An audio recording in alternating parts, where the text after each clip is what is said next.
lighting. I'm still getting used to my new camera, if you can't tell. Okay, hello everyone, and welcome back to my channel. My name is Ashley, and if you are new here, you do not know that I am a Bassnectar stan. He's my favorite, and I get a lot of questions about him on my channel. A lot of questions about how I got involved in the Bassnectar community, and I've actually done kind of a part 1 to this video where I explain how I got into the Bassnectar scene. So if you want to know about how I personally got involved, you can check that video out first. But this video is going to be all about how you guys can get more involved in the Bassnectar community and how to dive in, because the Bassnectar world can be really intimidating. I am by no means the spokesperson for the Bassnectar community. People do take this really seriously, which I think is why people are so intimidated. I was intimidated as well. There's just so much information and you don't know how to get the information. You really don't know where to start. I was in your shoes not too long ago. This video is going to be a good starting point for you guys to get stepping stones so you can start diving into the Bassnectar world. Hello everyone, I just wanted to come on here quickly before the video starts to let you know that I'm going to be talking a lot about distracting you from the current times. This was filmed probably a month and a half ago, and it was scheduled to be uploaded actually on the day that all the protests started, so I quickly decided not to upload anything, and obviously the last couple weeks have been absolutely crazy and I didn't want to upload anything during that time. So I just want to make it clear, I'm talking about distracting you from the current time, but I'm talking about the sickness and stuff going around, not Black Lives Matter. I'm completely with the Black Lives Matter movement, and I don't want this to distract you from doing your own research. I'm proud to say that I had a pretty decent handle on what was going on in the world, and this was definitely an eye-opening past couple weeks for me, but not completely shocking, and being completely aware that all of this was like the landscape of America, and really opened my eyes up to how much more learning I should do. So me and my friends are actually doing a book club to read all of those books about how to be anti-racist, learning about white fragility and all that stuff. I really encourage you guys to do that as well. Don't do this instead of that, because that's way more important. I really want to make this video for you guys because I was starting to really like Bassnectar for a while before I found the time to really dive deep, and it was actually a really similar time to what we're going through right now. I started to really take the time to learn about Bassnectar in April of 2018 because I had the whole month of April completely off while I was getting ready to move to California, and I was really stressed out and needed something else to think about. So I feel like right now is a really similar time where you can put your energy towards learning something that takes your mind off of the stress of everything going on right now in the world. So like I said, I took that month of time in 2018 to really dive in, and I would say most of the information I know I actually learned in that month. Like 80% of the information I learned was all during that time. So my starting points are going to be based off of 3 major social media platforms. The first one is on Facebook. I literally am only ever on Facebook because of my Bassnectar related stuff on there, and it's a huge resource and a great point of connection where you can meet other people. So there's 2 Facebook groups that you should know about where people chat about all things Bassnectar and even things outside of Bassnectar, but most of it's like nectar chit chat. So the first one I'm going to mention is called Love Here, and this is the official Facebook group. This one was actually started at the beginning of 2018, I believe. So here is where they have like official AMAs, ask me anythings. This is pretty much the only place we ever get to dive deep into the mind of Lauren, because he doesn't do interviews or anything like that. He doesn't really use social media the same way that other DJs do. So that's a great way to get into his head and learn when he does those AMAs at once every few months, maybe 2-3 times a year. This Facebook group has a lot more rules than the other one because it is the official Facebook page. This one is also more positive because of all the rules, so there's a lot of more moderators that are being more strict about what gets posted. This is the group that I like the best, and I think a lot of people that are newer to the scene like Love Here better. Whereas the people that joined the scene before this group was created like the original group better, which is called You Know We Love It. This one I believe is private. I'm gonna link both of the Facebook groups down below because I don't think you can search for You Know We Love It. This group was thriving a lot before Love Here was created, but I think there was a lot of toxicity in it, and that is why Nectar created the official page to kind of be able to regulate the group more. But people that got used to, you know, we love it, like that one better for the most part. There's definitely less rules here, a little bit more negativity, but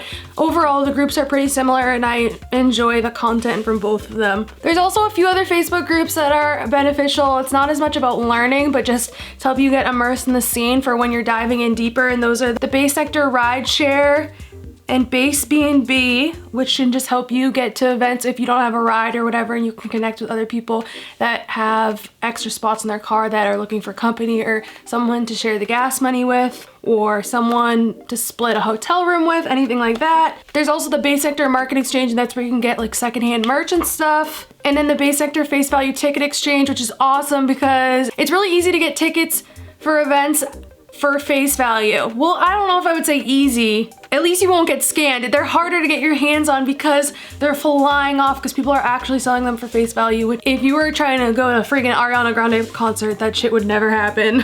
So the next social media, I don't even know if you could consider it social media, but like forum I'm gonna talk about is Reddit. I'll link the subreddit down below. It's just r/Bassnectar. This one's great just because it is a forum, so there's just like endless amounts of information that are easier to access through like search features and things like that. And things are easily titled, so you kind of know what you're getting into instead of having to read through a whole Facebook post or whatever. You can sort in a lot of different ways on Reddit as well. Like you can sort most recent, like hot or whatever, most relevant, newest, things like that. But yeah, you have different little search tools that you can use, so it's easier to look at the most popular articles that might be from a really long time ago that are really useful information, and you can just kind of see people go back and forth and see like a real discussion about certain topics. I think the thing about the Bassnectar community that's so intimidating is all the history and people talking about events that you didn't go to and all that kind of stuff. So Reddit is a great source of information, so you can kind of be in the know on the history of events that people are talking about. And once you feel like you've read all of the important articles or you're just sick of reading them, you can switch to sort by newest, and then you can just stay up to date with what people want to talk about for like more current events rather than the history of everything. The third platform is Twitter. Now, I feel like I kind of traded out Reddit for Twitter more recently. Maybe in the past year and a half, I started getting into EDM Twitter. There's definitely like a Bassnectar Twitter on there. This is where I now like to stay up to date with current events, get to know other people that like Bassnectar. There's a lot of conspiracy chat on Twitter, and like, I feel like you really get the overall consensus of what people are saying, what people are excited about, what people are frustrated about on Twitter. Twitter can be super toxic. You'll see what I mean when you get there if you don't already use EDM Twitter, but I just kind of went on, tried to find other people who other people were retweeting, and just followed pretty much anybody that was retweeted onto my timeline that had any sort of tweet I liked. I had to unfollow a lot of people that are really annoying and negative, but you'll sort that out once you get there. I feel like I can get to know people a lot better on a place like Twitter than a place like Reddit. The next things you need to know are the major streaming platforms. A lot of people in the EDM world know you can't really rely on the official streaming platforms when it comes to EDM because of all the remixes and bootlegs, and Bassnectar is no different in that sense. So I personally use Spotify, but obviously you can use the other official streaming platforms like Apple Music. This is where you'll obviously learn about all the major albums and the official releases. And then you can use SoundCloud, which I kind of think is like the heart and soul of the Bassnectar gallery, because you can get the official releases, but you can also get a bunch of other unofficial releases, like I said, bootleg stuff, mixtapes are on there. Other artists, mashups of Bassnectar songs that people really enjoy. Something to know when you're diving into the music, a lot of people like to refer to Bassnectar in terms of eras that go by album cycle, and I totally do not do that. So I have a hard time differentiating what songs are from which albums, and people love to talk about how they love Divergent Spectrum era or Mesmerizing the Ultra era, and I am just so lost on that. So if you want to dive in order or even in not in order, but just like diving into one project at a time, that could be useful if you care about that. But I just put everything I liked and could find onto one big playlist. So I have a struggle with that. I also struggle with song names so much too, because I put them all onto one big playlist, so I know the songs but I don't associate it with the names because I was just listening to them all bunched up together like while I'm driving. So if you care about IDing songs and stuff like that, don't do what I did. but I still liked my way. Some of the eras are also rooted in mixtape times, not just albums. There are official releases that still aren't on Spotify because of how early Bassnectar started releasing music. Some of these eras were times where he was like handing out physical copies of like CDs or cassettes or whatever.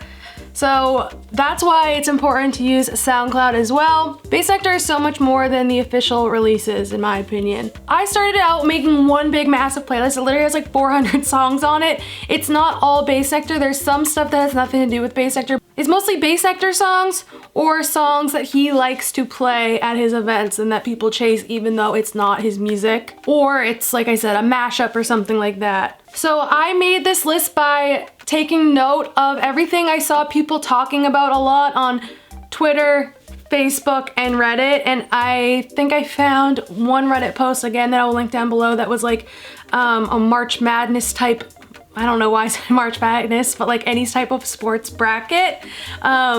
And I took note of all of those and I made sure to add all of those, and I saw tons of people talking about verbing the noun all the time, and I always saw people talk about sugar cubes, so I made sure to try to add all of those in. Some of those are hard to find because people talk about them as if it's a Bassnectar song, but it's not. Like I had the hardest time trying to figure out what Sexy Party was because I didn't know that it wasn't by him, so I thought I couldn't find it. So there's certain songs that are not by him that you will probably be able to find in one of my playlists if you hear a lot of people talking about it. So like I said, I made that playlist while I was in California, and that's pretty much the only thing I let myself listen to when I was driving around by myself in the car. I refused to listen to any other playlists so I could like kind of study the songs and be more educated on which songs to play, and I feel like I had a really good knowledge of everything by the end of the summer. Obviously, I was able to add to that playlist throughout the summer as well. Since then, I've even made another new one. So the discovery with Bassnectar related stuff is never ending. Just when you think you're close to knowing everything and all the music he's released, there's someone tweeting about a song that you've never heard of before. So I made a part 2 so I can kind of separate out the stuff that I already know really well from the stuff that I don't know as well, because I made that playlist like 2 years ago now, so I will link my second playlist as well. Another great resource is 808sets.com. This website was recently completely redone, and it's just an archive of all of the Bassnectar sets that people have back until like 2014 is when it started to get really reliable.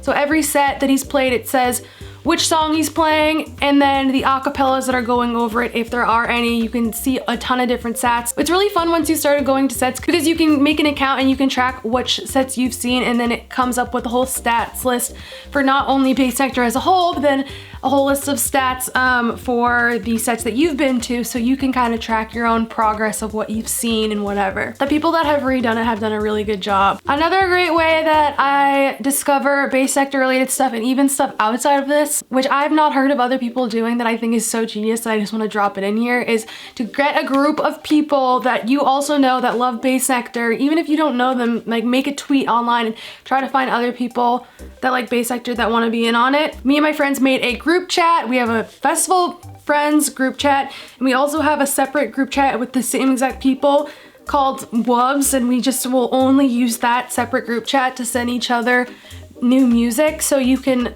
scroll through and find the new music without having to go through the rest of the chit chat. We literally only send links in that group chat and minimal commentary on songs if necessary. So having this separate group chat just for sending music has been super helpful to discover new stuff. So that's pretty much all my tips. It's all pretty much about getting involved in the scene and communicating with other people to really get involved in the history and understanding that Bassnectar is more than the official releases, and understanding like which events have happened at what times and when he played a certain song. So all of those resources will really be able to help you do that, and it'll be so much more fun to be able to participate in conversations with other people that like Bassnectar. And so now's your time just to have fun with it and learn as much as you can, because I feel like being part of the scene is a lot more rewarding once you know more about it, so you can, like I said, really participate in the conversations. I think a lot of the mistakes with the newcomers and trying as hard as possible to not sound elitist, because I'm totally not that way. All the new people come join us, come to the dark side. I personally want you here. That's why I'm making this video, because I want to spread the word about how awesome he is and help him spread his message of being a better person and being empathetic towards other people. And the more the merrier, you know? But I just think that the biggest mistakes for newcomers is like coming in too hot and not understanding the history and just kind of jumping in, because I feel like a lot of people don't understand. I think it's really cringy when people like gatekeep the Nectar community, but I can kind of understand where they're coming from to an extent, I guess, because people come in so hot and Bassnectar just means so much to so many people that new people come in, and I don't know, it's hard to explain. It just sounds dumb, but you need to understand that the Bassnectar community has the same intensity and fervor behind it as something like the Grateful Dead or Fish or Dave Matthews Band. Like, people go to see him all the time. So if someone comes in and doesn't understand the culture, and like, a lot of the Bassnectar fans are like chill wook type energy, which is a little bit different than the typical like ravey bouncy type energy at other sets. So when people come in with a different energy that throws off the whole thing, it's just a lot, and you can see that they don't understand like what it's about. Does that make sense? Nectar's been around for a long time, so there's a lot of history, a lot of people that have dedicated a lot of time and money to this, and a lot of people that are a little bit older because they've been following for so long. So I think that's just where the misunderstanding comes in. Like, Bassnectar fans are known for like holding the front of the rail or like getting mad when you push by. As someone that likes to kind of be farther back at a Bassnectar event, I don't mind when people come push up in front of me, but you just want to know, like, it's just hard to explain when someone's like running up and is just like a hype man and shoving through the crowd and is just like not respecting it the way that you do. It is just a lot. I think that's the biggest misconception. That is the thing that will help you merge into the community the most, is understanding that. But also understand that if people are giving you a hard time about not being the biggest Nectar fan in the world, you're allowed to be a casual fan. Nobody's stopping you from doing, well, I guess there are people, those annoying people are stopping you. I feel like the core group of Bassnectar fans don't subscribe to that message, and there's a lot of loud voices that make you think that that's all that the Bassnectar community is, but there's a lot of people that are really open and accepting and want you to come along for the ride, because the message is all about getting as many people to understand the love for the music and just to be better people, you know? We need more better people, so come join us. Hopefully that helped you and you guys kind of have a springboard to jump off of, and now you can dive in to learning about something that I'm so passionate about. Learning about Bassnectar and really diving into the community has changed my life in so many ways, but I hate being soft like that, so I'm not even gonna get into it, but just know that it's such a fun time, and yeah, I wouldn't be talking about it so much. Thank you so much for watching. I haven't been posting so much on here because I've been trying to focus on learning other skills besides just pumping out videos about festivals. So you can follow me on Instagram and TikTok because I've been pretty active on both those places. Thank you so much for watching. If you have any other questions about Bassnectar World, feel free to DM me because I definitely get a lot of DMs about that and I love talking about it. So the DMs are open. Thank you so much for watching and I will see you in the next one. Bye.